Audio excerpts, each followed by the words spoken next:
Welcome back. A shocking update in the murder of a 25-year-old college graduate who was shot while walking his dog near his Philadelphia home. The career criminal arrested was released just 2 weeks before the murder, thanks to a soft on-crime approach that let him walk on a violent kidnapping charge at a fraction of his original bail. A lot of people now want to know how this could have ever happened. And retired Philadelphia police officer Nick Gerace joins me live to try and help answer that question. Good morning, Nick. Thanks for being here. Good morning, Jillian. Thanks for having me. Let's go ahead and pull up his criminal record. This is Josephus L. Davis. As you'll see, the charges from 2020: kidnapping for ransom, robbery, car theft, firearms, assault. Bail was originally set at $100,000 and $200,000. December 29th, 2 weeks prior to when this shooting happened, the bail was lowered to $20,000 and $12,000 after 8 trial delays because of coronavirus. He posted 10% of that bail, was set free to walk the streets. He had a total of 5 arrests since January of 2019. How does someone with 2 felony cases that are open walk free like that with a reduced bail? There's a lot of people that made many mistakes in this case, but let's be clear. The sole reason Milan Lankar is dead is because of Larry Krasner and his failed social experiment. Krasner might as well stood in front of Milan and pulled the trigger himself. This is a violent career criminal that was let out onto the streets of Philadelphia to terrorize its citizens.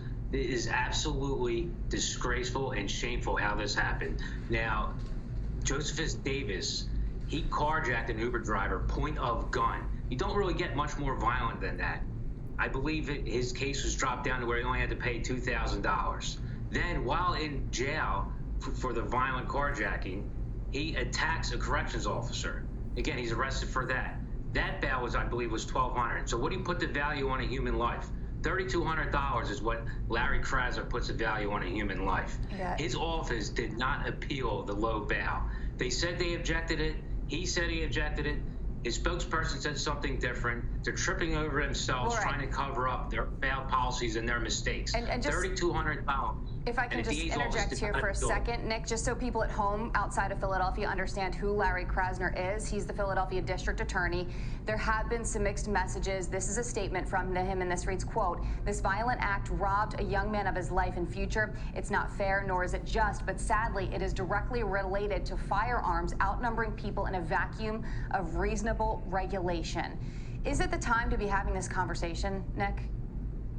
The time to be having a conversation about Larry Krasner and his failed policies. His primary is in May, and it's time for Philadelphia to vote him out. He's all about low bail, no bail, and decarceration. He wants to empty out the prisons, and he has been doing that. There are Philadelphians, besides Milan Lankar, who are dead because Larry Krasner is in office. Now think about that. This one person has affected more than just one life. When we watched on video Milan be brutally murdered for no reason at all.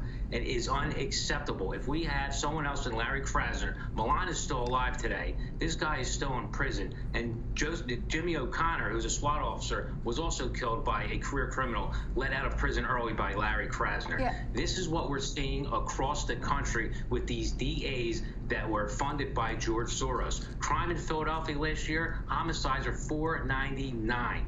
Do you believe that? 499, up 40% from 2019. We are seeing violent spikes in crime across this country because of these liberal progressives who are pretty much Marxists. They're taking over the DA district attorneys, and they are breaking down our criminal justice system, and they're wreaking havoc in this country in law enforcement. It is a dangerous precedent that is being set. Sorry, I know that you're very heated on this topic, but we are out of time. Our thoughts are with Milan's family because this is a tragedy that should have never happened. Nick Gerace, thank you for joining us.